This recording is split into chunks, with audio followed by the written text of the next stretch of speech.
ಸಚಿವ ಸತೀಶ್ ಜಾರಕಿಹೊಳಿ ಮತ್ತು ಮುಖ್ಯಮಂತ್ರಿ ಸಿದ್ದರಾಮಯ್ಯ ನಡುವಿನ ಭಿನ್ನಾಭಿಪ್ರಾಯದ ಬಗ್ಗೆ ರಾಜಕೀಯ ವಲಯದಲ್ಲಿ ಕೇಳಿ ಬರುತ್ತಿದ್ದ ಚರ್ಚೆಗಳಿಗೆ ಇದೀಗ ಸ್ವತಃ ಸತೀಶ್ ಜಾರಕಿಹೊಳಿ ಸ್ಪಷ್ಟನೆ ನೀಡಿದ್ದಾರೆ. ತಮ್ಮ ಮತ್ತು ಸಿದ್ದರಾಮಯ್ಯ ನಡುವೆ ಯಾವುದೇ ಗೊಂದಲ ಇಲ್ಲ ಎಂದು ಹೇಳುವ ಮೂಲಕ ಎಲ್ಲ ಊಹಾಪೋಹಗಳಿಗೆ ತೆರೆ ಎಳೆಯುವ ಪ್ರಯತ್ನ ಮಾಡಿದ್ದಾರೆ. ನವದೆಹಲಿಯಲ್ಲಿ ಸುದ್ದಿಗಾರರೊಂದಿಗೆ ಮಾತನಾಡಿದ ಸತೀಶ್ ಜಾರಕಿಹೊಳಿ, ನನ್ನ ಮತ್ತು ಸಿದ್ದರಾಮಯ್ಯ ಅವರ ನಡುವೆ ಭಿನ್ನಾಭಿಪ್ರಾಯ ಇದೆ ಎಂಬ ವಾತಾವರಣವನ್ನು ಕೆಲ ಶಕ್ತಿಗಳು ಉದ್ದೇಶಪೂರ್ವಕವಾಗಿ ಸೃಷ್ಟಿಸುತ್ತಿವೆ. ರಾಜಕೀಯ ಲಾಭ ಪಡೆಯುವ ಉದ್ದೇಶದಿಂದ ಈ ರೀತಿಯ ಪ್ರಯತ್ನಗಳು ನಡೆಯುತ್ತಿವೆ. ಆದರೆ ಇಂತಹ ಪ್ರಚಾರಗಳು ಹೆಚ್ಚು ದಿನ ಉಳಿಯುವುದಿಲ್ಲ ಎಂದು ಹೇಳಿದ್ದಾರೆ. ಮುಂದುವರೆದು ಮಾತನಾಡಿದ ಅವರು, ನಮ್ಮದು ಇಂದಿನ ಸಂಬಂಧವಲ್ಲ, ಸುಮಾರು 30 ವರ್ಷಗಳ ರಾಜಕೀಯ ಹಾಗೂ ವೈಯಕ್ತಿಕ ಸಂಬಂಧ ಇದೆ. ನಮ್ಮಿಬ್ಬರ ನಡುವೆ ಯಾವುದೇ ರೀತಿಯ ಗೊಂದಲ ಅಥವಾ ಮನಸ್ತಾಪ ಇಲ್ಲ. ನಾನು ಈ ಹಿಂದೆ ನೀಡಿದ ಹೇಳಿಕೆಯಲ್ಲಿ ಸಿದ್ದರಾಮಯ್ಯ ಅವರ ಹೆಸರನ್ನೇ ಬಳಸಿರಲಿಲ್ಲ.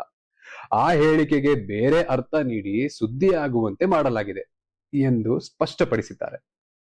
ಇದೇ ವೇಳೆ ದೆಹಲಿಯಲ್ಲಿ ಕಾಂಗ್ರೆಸ್ ಹೈಕಮಾಂಡ್ ನಾಯಕರಾದ ರಣದೀಪ್ ಸಿಂಗ್ ಸುರ್ಜೇವಾಲಾ ಹಾಗೂ ಕೆಸಿ ವೇಣುಗೋಪಾಲ್ ಅವರೊಂದಿಗೆ ನಡೆದ ಸಭೆಯ ಬಗ್ಗೆಯೂ ಮಾಹಿತಿ ನೀಡಿದ ಸತೀಶ್ ಜಾರಕಿಹೊಳಿ, ಸಭೆಯಲ್ಲಿ ಮುಖ್ಯವಾಗಿ ರಾಜ್ಯ ಸಚಿವ ಸಂಪುಟ ವಿಸ್ತರಣೆ ಕುರಿತು ಚರ್ಚೆ ನಡೆದಿದೆ ಎಂದರು. ಸಂಪುಟ ವಿಸ್ತರಣೆ ಬಗ್ಗೆ ನಮ್ಮ ಅಭಿಪ್ರಾಯವನ್ನು ಹೈಕಮಾಂಡ್ಗೆ ತಿಳಿಸಿದ್ದೇವೆ. ಅಂತಿಮ ನಿರ್ಧಾರವನ್ನು ಪಕ್ಷದ ಹೈಕಮಾಂಡ್ ತೆಗೆದುಕೊಳ್ಳಲಿದೆ. ಸಚಿವ ಸಂಪುಟ ವಿಸ್ತರಣೆ ಶೀಘ್ರದಲ್ಲೇ ನಡೆಯುವ ವಿಶ್ವಾಸವಿದೆ ಎಂದು ಹೇಳಿದರು. ಹೊಸ ಶಾಸಕರಿಗೆ ಸಚಿವ ಸ್ಥಾನ ನೀಡುವ ವಿಚಾರವಾಗಿ ಮಾತನಾಡಿದ ಅವರು, ಹೊಸಬ್ಬರಿಗೆ ಅವಕಾಶ ನೀಡುವುದು ಪಕ್ಷದ ಭವಿಷ್ಯದ ದೃಷ್ಟಿಯಿಂದ ಒಳ್ಳೆಯದು. ಇದರಿಂದ ಹೊಸ ನಾಯಕತ್ವ ಬೆಳೆಯುತ್ತದೆ ಮತ್ತು ಅವರು ಪಕ್ಷಕ್ಕೆ ಆಸ್ತಿಯಾಗುತ್ತಾರೆ ಎಂದು ಅಭಿಪ್ರಾಯಪಟ್ಟರು. ಅದರ ಜೊತೆಗೆ ಬೆಳಗಾವಿ ಜಿಲ್ಲೆಗೆ ಮತ್ತೊಂದು ಸಚಿವ ಸ್ಥಾನ ನೀಡಬೇಕೆಂಬ ಬೇಡಿಕೆಯನ್ನು ಪುನರುಚ್ಚರಿಸಿದ ಸತೀಶ್ ಜಾರಕಿಹೊಳಿ, ಜಿಲ್ಲೆಯ ರಾಜಕೀಯ ಮಹತ್ವ ಹಾಗೂ ಕಾಂಗ್ರೆಸ್ನ ಬಲವನ್ನು ಗಮನದಲ್ಲಿಟ್ಟುಕೊಂಡು ಬೆಳಗಾವಿಗೆ ಹೆಚ್ಚುವರಿ ಪ್ರಾತಿನಿಧ್ಯ ನೀಡಬೇಕು ಎಂದು ಒತ್ತಾಯಿಸಿದರು.